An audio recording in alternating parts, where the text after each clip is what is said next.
Hello, my friends. Welcome to our Bee-YOU-tiful series. How has your week been? I've heard that many of you are adjusting really well to learning online. Good job. How do you think it's going though? If you could describe your week as a food, what would it be? Would it be good like a strawberry? Would it be yucky like Brussels sprouts? Would it be fun like pizza? Good. If my week was food, I think it would be something sweet and sour. A little mix of both. Can you give me your best sour faces? Nice. Fun. You know what else is fun? Dressing up. Do you like to dress up? Maybe you like to pretend that you're a courageous princess or a brave knight or anything in between. It is really fun to dress up like royalty. See? Now I'm the Queen of England. An empress in Asia. A princess of Egypt. Today we're going to learn about a story of a boy who was born a slave in Egypt, raised as a prince of Egypt, and used by God in a mighty way. But we'll learn about that in a bit. First, whether we're a princess, a knight, or a regular boy and girl, we can praise Jesus. In fact, he loves it when we connect with him in that way. So let's take a bit of time and praise him together with the song One Way by Manor House Kids. So go ahead and find it on YouTube, One Way by Manor House Kids, and I'll be right here when you get back.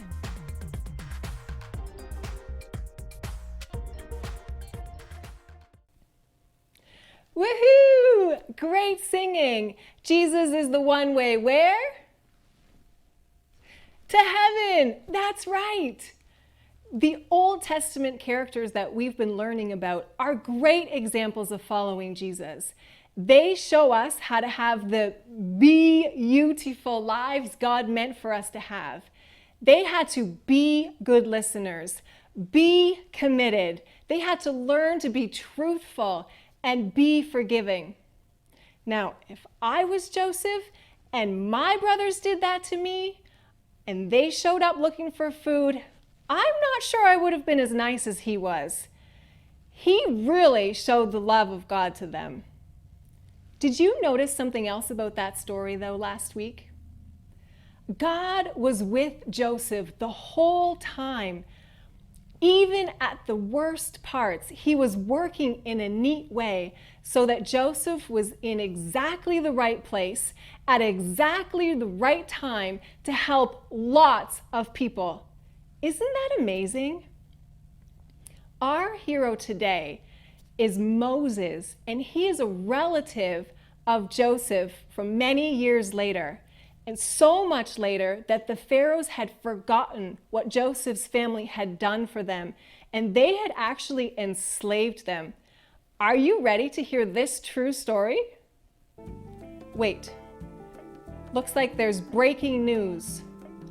A missing person. A mom is sharing some pictures of her missing boy. This is my boy, how he looked when I found him in the basket in the water. Look at those big brown eyes. And here's Moses with his cousins by the Nile River. Look, here's my boy going to the school prom. He always was a bit shy with the ladies, and he sometimes stutters, you know. And here's Moses after his graduation. And now, look, here he is. If you've seen him, let me know. I miss him so much and doesn't know where he is.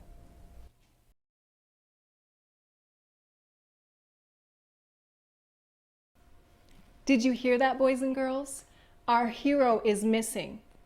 Well, actually, he's not a hero yet. He's actually a wanted murderer right now because he killed a slave master that was hurting one of his Hebrew brothers.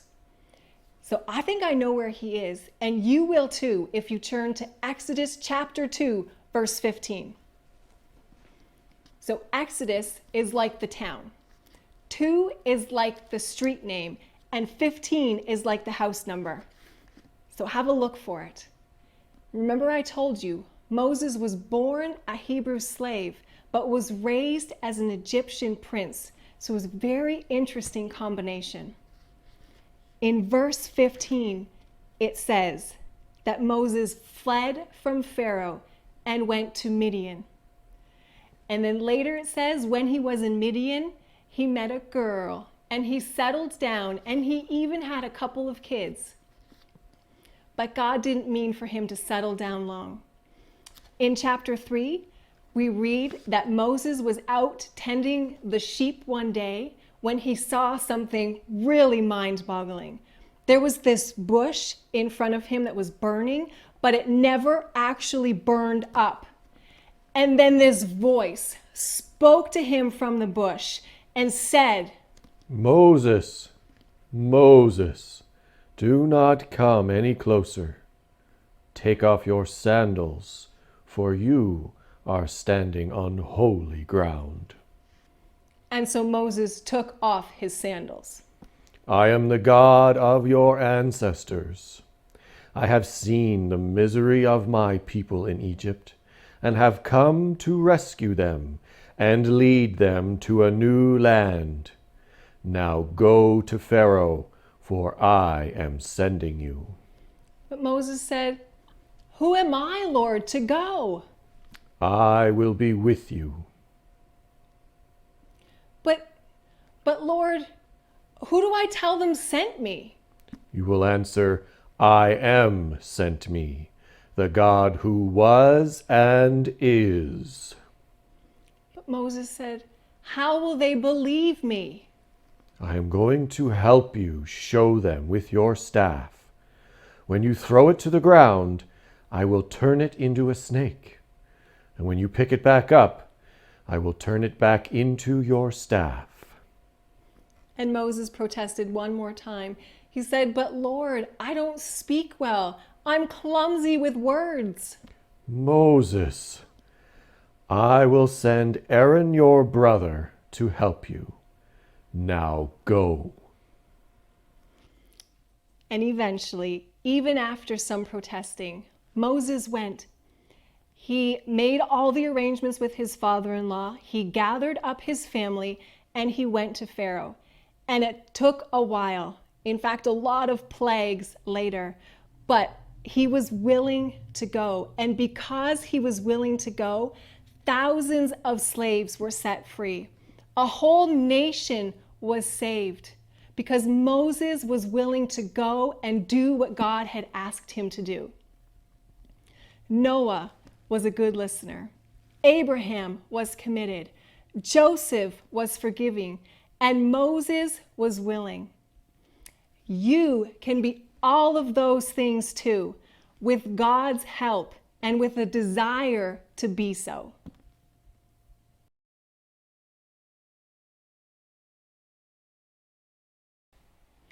So many neat parts to this story. But I know lots of us are like Moses sometimes. We think, surely somebody else can say hi to the new kid. Surely the other person can forgive first. Surely somebody else can tell them about Jesus. I have a little secret for you. I don't really like being on camera. I've never liked it. I've always avoided it. It makes my throat dry and my stomach feel weird, and I don't like to do it. But I felt God nudging me to take some videos so that we could keep learning about these Bible characters together. So here I am. And it's not that bad. God has all sorts of things for us to do if we're willing to do them. And He will help us every step of the way, just like He did with Moses. There's lots of things He's already told us in the Bible to do, like love our neighbor, obey our moms and dads, pray for those people who bother us, and tell other people about Jesus. And we can do those things with God's help if we're willing to do them. Are you willing to do the things that God asks you to do? I sure hope so, and I can't wait to hear about them. And to help us remember, there's a Bible verse from Psalms 28 verse 7, and it goes like this. I put it in a little song. It goes, "The Lord is my strength and shield. My heart trusts in him, he helps me." Join me. The Lord is my strength and my shield. My heart trusts in him, he helps me. The Lord is my strength and my shield. My heart trusts in him, he helps me. There you go. Now you have a little jingle to remember that God is with us. He will help us. We just need to be willing. Have a great week, boys and girls, and we'll see you later. Bye for now.